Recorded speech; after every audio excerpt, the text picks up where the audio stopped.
ವೀರ ಯೋಧ ಉಮೇಶ್ ಮರೇಗೊಂಡವರ ನಿಧನ ಮೊನ್ನೆಯ ದಿನ ಆಗಿದ್ದು, ಈಗಾಗಲೇ ಈ ಮಾಲಿಂಗಪುರಕ್ಕೆ ಬರ್ತಾಯಿದ್ದು, ಇಲ್ಲಿ ಸಾಕಷ್ಟು ಜನ ಊರಿನ ಸಮಸ್ತ ಜನರು ಕೂಡ ಈ ಒಂದು ದುರ್ಘಟನೆಯನ್ನು ನೆನೆಸ್ಕೊಂಡು ಸಾಕಷ್ಟು ದುಃಖ ತಪ್ತರಾಗ್ಯಾರ. ಇಲ್ಲಿ ಊರಿನ ಸಮಸ್ತ ಜನರು ಕೂಡ ಸಾಕಷ್ಟು ದುಃಖ ತಪ್ತರಾಗ್ಯಾರ.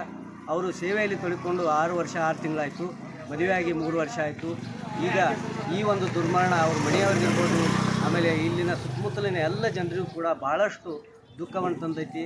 ಅವರ ಆತ್ಮಕ್ಕೆ ಶಾಂತಿ ಸಿಗಲಿ ಅಂತೇಳಿ ನಾವು ಕೂಡ ರಾಜ್ಯದ ಜನಸಾಮಾನ್ಯರ ಪರವಾಗಿ, ನಮ್ಮೆಲ್ಲರ ಪರವಾಗಿ ಅವರಿಗೆ ಆತ್ಮಕ್ಕೆ ಶಾಂತಿ ಸಿಗಲಿ ಅಂತೇಳಿ ನಾವು ಕೂಡ ಶಾಂತಿಯನ್ನು ಕೋರ್ತೀವಿ.